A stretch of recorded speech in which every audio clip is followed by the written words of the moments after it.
परळी तालुक्यातील सिरसाळा येथे ग्रामपंचायतची पोटनिवडणूक लागलेली आहे आणि आपल्यासोबत या ठिकाणी राष्ट्रवादी काँग्रेस, भाजप आणि मित्र पक्षाचे आघाडीचे अधिकृत उमेदवार देवराव काळे आपल्यासोबत आहेत.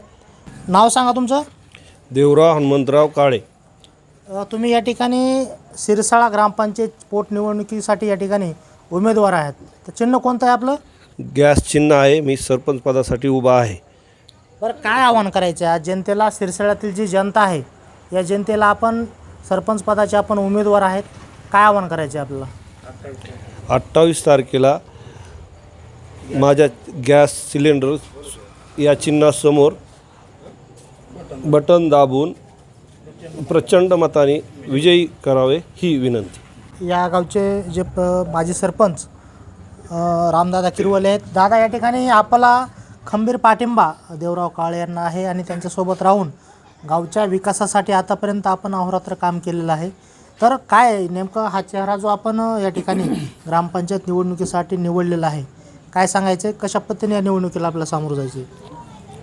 आपण या निवडणुकीला सामोरं जात आहोत ते फक्त अपरिपक्व आणि ज्यांना राजकारणाची कसल्याही प्रकारची जाण नाही अशा लोकांना आपण सभागृहात पाठवल्यामुळं ही सिरसाळ्याच्या ग्रामस्थावर निवडणूक लादल्या गेलेली आहे.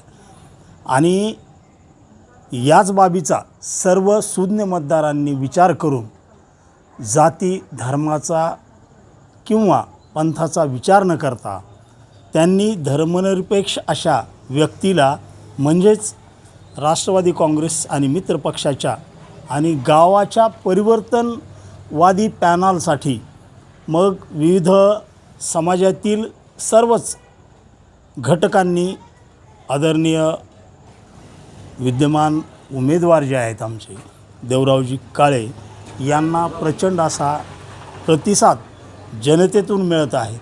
काही जातीय आणि धर्मांध शक्तीची माणसं ती जातीय निवडणूक जातीय वळणावर नेण्याचा प्रयत्न करत आहेत, परंतु गावातली जनता ही सुज्ञ जनता आहे.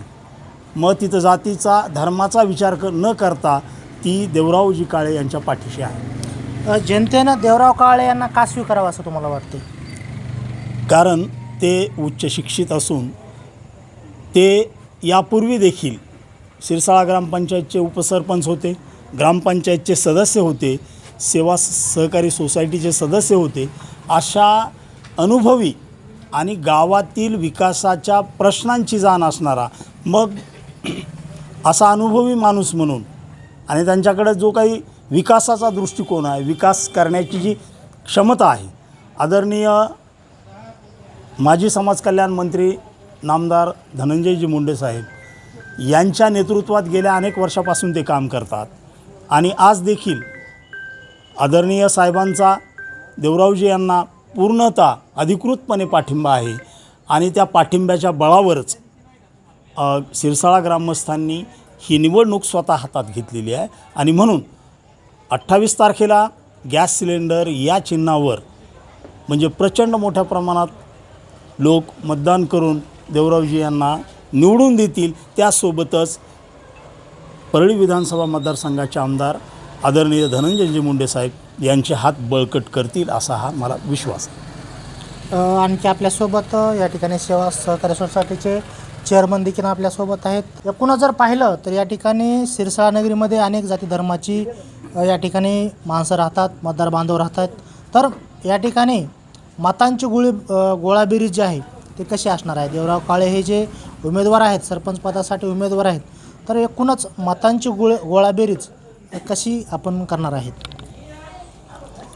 सिरसाळा असं गाव आहे, या ठिकाणी कुठलीही जातपात चालत नाही. विविध 18 पगड जातीचे, विविध जातीचे धर्माचे लोक या ठिकाणी गुण्यागोविंदाने राहतात. राजकारण आहे, हे गावचं राजकारण आहे. या ठिकाणी विविध अनेक वेळा सरपंच वेगवेगळ्या समाजाचे झालेले आहेत. धनगर समाजाचे झालेले आहेत, ब्राह्मण समाजाचे झालेले आहेत, एव्हाना 1-2 घर असणारे सुद्धा मारवाडी समाजाचे झालेले आहेत, मुस्लिम समाजाचे अनेकदा सरपंच झालेले आहेत. या ठिकाणी कुठल्याही पद्धतीचा जात भेद धर्म पंथ असा कुठलाही चालत नाही, यापुढेही चालणार नाही. आणि आमचे देवरावजी काळे असे उमेदवार आहेत, त्यांचं घराणं आजपर्यंत कुठल्याही जातीचं असं राजकारण कधीच करत नाही आणि या ठिकाणी कोणीच करत नाही. या ठिकाणी अशा पद्धतीचं कोणीच नाही. त्यामुळं गोळाबेरीज करताना त्यांच्या पाठीशी सर्व समाज किंवा सर्व गाव आणि गावकऱ्यांनीच ही निवडणूक हातीशी घेतलेली आहे आणि गावातूनच त्यांना खूप मोठा रिस्पॉन्स आहे. अतिशय प्रचंड मतानं ते निवडून येणार आहेत. यात काही भविष्यकाळाला विचारायची गरज नाही. हा विश्वास आहे, हा आत्मविश्वास आहे. जनतेमध्ये जो विश्वास आहे तो या ठिकाणी प्रचंड आत्मविश्वासानं ते बोलत आहेत आपल्यासोबत. या ठिकाणी ॲडव्होकेट सतीश काळे देखील आहेत. काय वाटतं या ठिकाणी जर सध्या पाहिलं तर आपले जे बंधू आहेत देवराव काळे हे या ठिकाणी ग्रामपंचायतचे उमेदवार आहेत, अधिकृत उमेदवार आहेत. काय या ठिकाणी काय जनतेला आवाहन करायचे आज? सिरसाळा सार्वत्रिक पोटनिवडणूक सरपंच पदाचे अधिकृत उमेदवार देवराव हनुमंतराव काळे यांचं चिन्ह आहे गॅस सिलेंडर. आणि सिरसाळावासियांना एक नम्रतेची विनंती आहे की आपण जातीपातीच्या भूलथापांना बळी न पडता एक सुशिक्षित आणि सर्वसामान्य माणूस म्हणजे देवरावजी काळे यांना आपण मतदान रूपी आशीर्वाद द्यावेत एवढी सिरसाळकरांना विनंती करतो. आपल्यासोबत सिरसाळा नगरीचे गोरख काळे देखील आहेत. काय प्रतिक्रिया आहे तुमची या ठिकाणी? देवराव काळे हे सरपंच पदाचे उमेदवार आहेत आणि तुमचा भक्कम पाठिंबा त्यांना आहे. देवराव काळे 100% निवडून येणार आहेत. पूर्ण खात्री आहे तुम्हाला? पूर्ण 100% निवडून येणार आहेत. काय वाटते त्यांच्याबद्दल? देवराव काळे या ठिकाणी सध्या सरपंच पदाचे उमेदवार आहेत. कसं पाहता त्यांच्याकडे तुम्ही? त्यांच्याकडं पूर्वीसुद्धा ते उपसरपंच होते.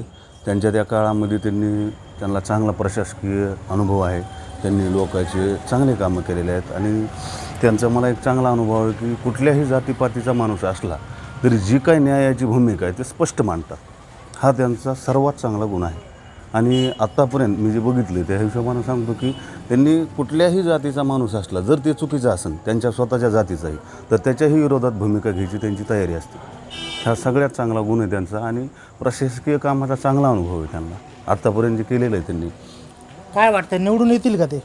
100% निवडून येतील. कारण की सिरसाळ्याचे लोक हे जातीपातीचं राजकारण करीत नाहीत. जर सिरसाळ्याला कुठंतरी सामाजिक समतोल ठेवायचा मॅसेज द्यायचा असं या सगळ्या पंचकृषीला तर सगळ्या सिरसाळकरांना मी आवाहन करतो की त्यांनी कुठंतरी देवराव काळेला मतदान देऊन आपला गाव हे अजिबात जातीपातीचं राजकारण करीत नाही. हा गाव पहिल्यापासून जातीपातीच्या राजकारणाच्या विरोधात आहे हे कुठंतरी दाखवून दिलं जाईल पंचकृषीला असेल किंवा तालुक्याला असेल असं मला वाटतं. देवराव काळे आणि शिरसाळ्यातील जे नागरिक आहेत त्यांच्या प्रतिक्रिया आपण जाणून घेतलेल्या आहेत.